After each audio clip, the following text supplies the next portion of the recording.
This podcast encourages and empowers you to create your own unique real story, develop your own unique real statement, and discover your own unique real self. The power is yours.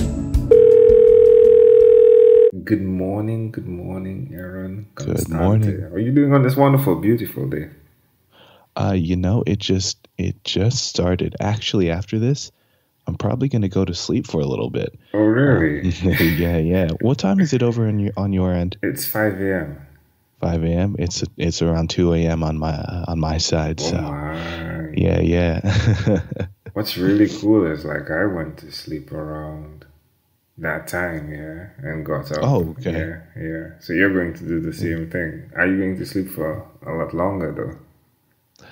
Probably not. I'll probably be up by 6:30. Definitely before 7. Got a lot that I need to get done for school. So, but yeah. So I'm up just checking this out. I know one of my buddies, Scott Westwater, was able to come on to this podcast as well. So thanks to him, that's how I'm on here. That's wonderful. Now, what part of the world are you in right now?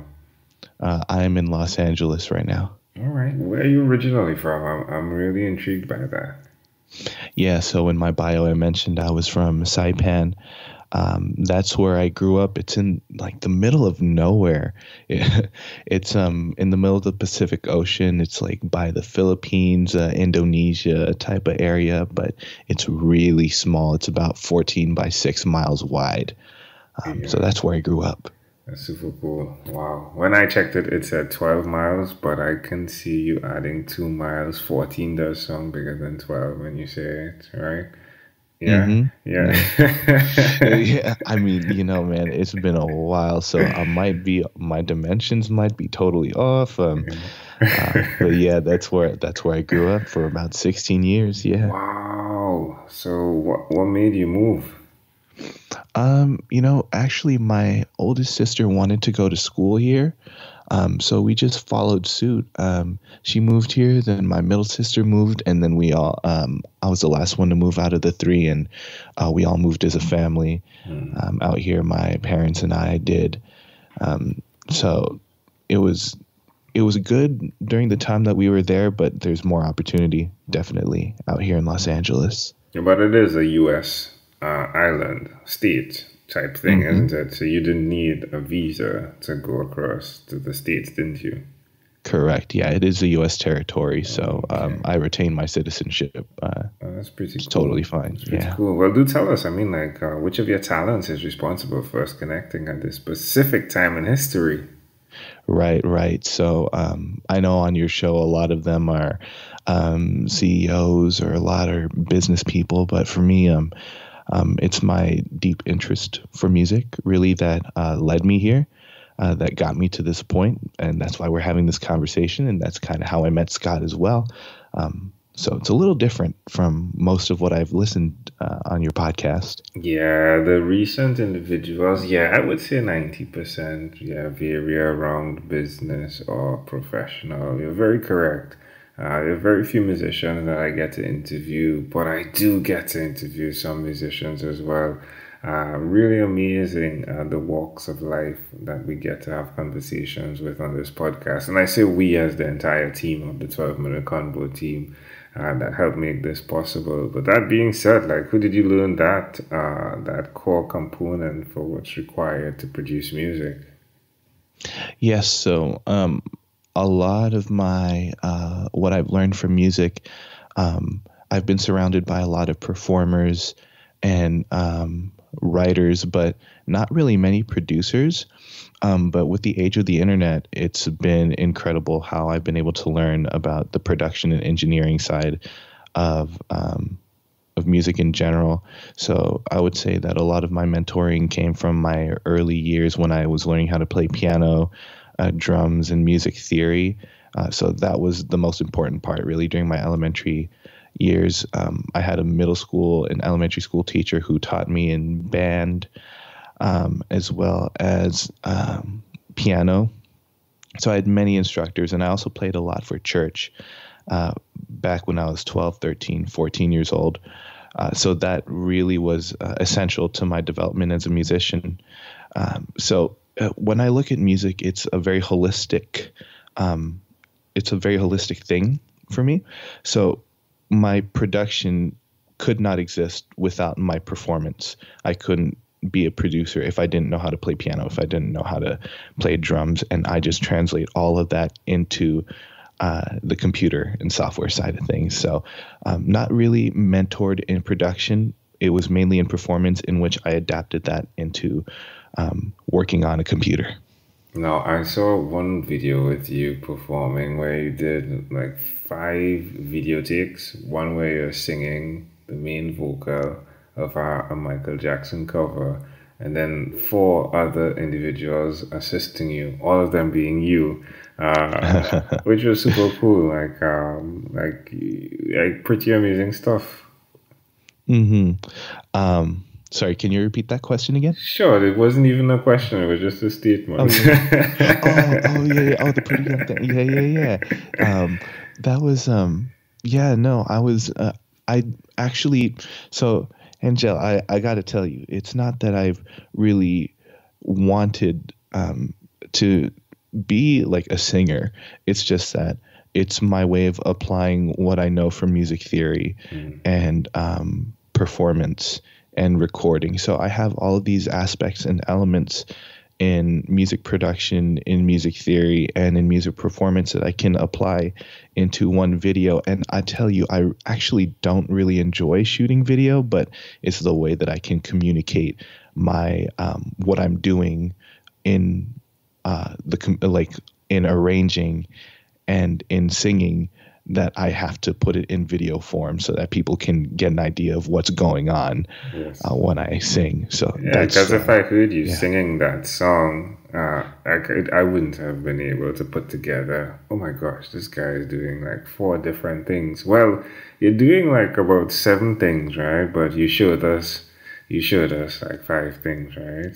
Exactly. Which is Yeah, I pretty amazing. oversimplify it. Yeah, yeah. So where's the best place for someone that's listening to view or even connect with you? Yeah, so to listen to some of my, so if you want to listen to my covers or anything like that, you can find me on YouTube. I guess it would be Eron Acapella. You could search that on YouTube. But then to find some of my original work, you can go onto my SoundCloud or Spotify or Apple Music and type in Eron, and I should show up as an artist, and you'll be able to hear me there as well. I believe in the bio, you can look up some of the artists that I've worked with as well, and then you can find them on the same streaming platforms, which I'm not really. It's my name is not associated, but you'll hear my works and production behind the artists that are singing on there as well. It's wonderful. Yeah, we'll definitely have that in the show notes. All right, my friend. Well, hey, let's switch gears for a moment now. Let me invite you, Aaron, into my time machine that is surrounded with beautiful, warm blue Caribbean water. Aaron, what's your Mhm. earliest childhood memory? My favorite childhood memory. Your earliest childhood memory. Oh, earliest. So it was August of 2000. I was moving into a new house. I was about 4 years old at the time, and I was trying to fit in the blocks into the right holes. I don't remember why I remembered this specifically, but that is something that stands out to me, and that's the earliest childhood memory that I have. How do you see that memory connecting to who you are today? Uh, I don't really want to make up something on the spot, man. Honestly, I don't see it connecting, not Sure. instantly anyway, but um, it's just it's so I don't know. Maybe it's so particular, and I'm not sure how it does. I'm sorry. I wish I had an answer to that question. It's okay. Yeah, Yeah. yeah, yeah. Yeah. I mean, well, I love to do this, and I've been doing it for a bit now. Can I offer an interpretation to the thought picture you created in my mind with that memory?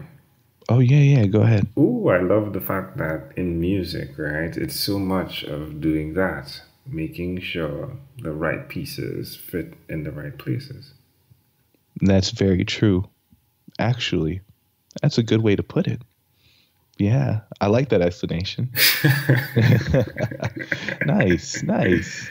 If we fast forward to when you were 12 years old, what was your favorite song? I remembered liking Linkin Park a lot during this time, so any song was great by them, but I decided, you know what, I'm going to go with Somewhere I Belong by Linkin Park. I like that song quite a bit, and I still like it a lot now. Yeah. So I love to connect dots, right? And I'll just add as well. I mean, somewhere where I belong, the right block in the right space.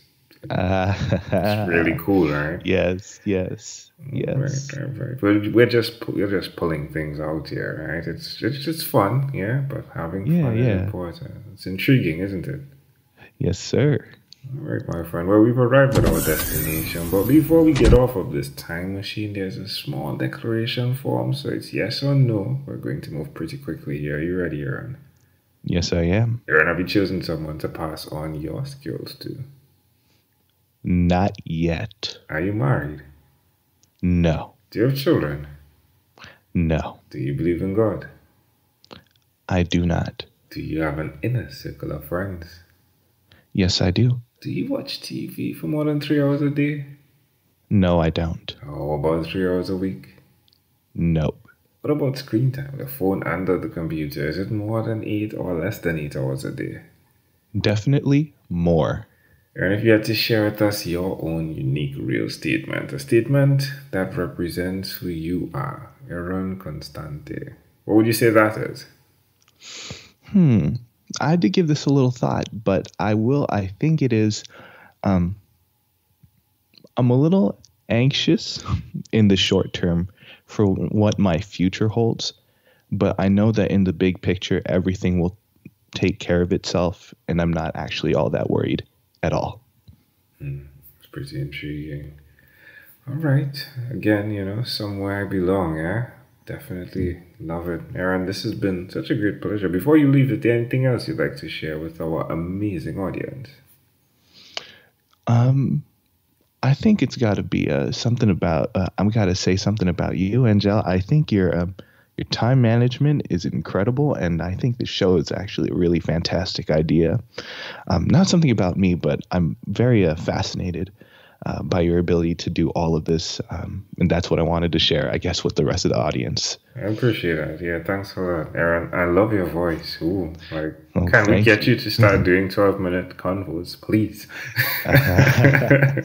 Oh man, it's just waking up just a little early in the morning. I think it's more than that. You have an amazing voice, my friend. Eron, again, great pleasure. Thank you for being on what is inspired by 12-minute convos with Angel Jones. Thank you, Angel. You're welcome. This segment has been brought to you by Amazon Enterprise.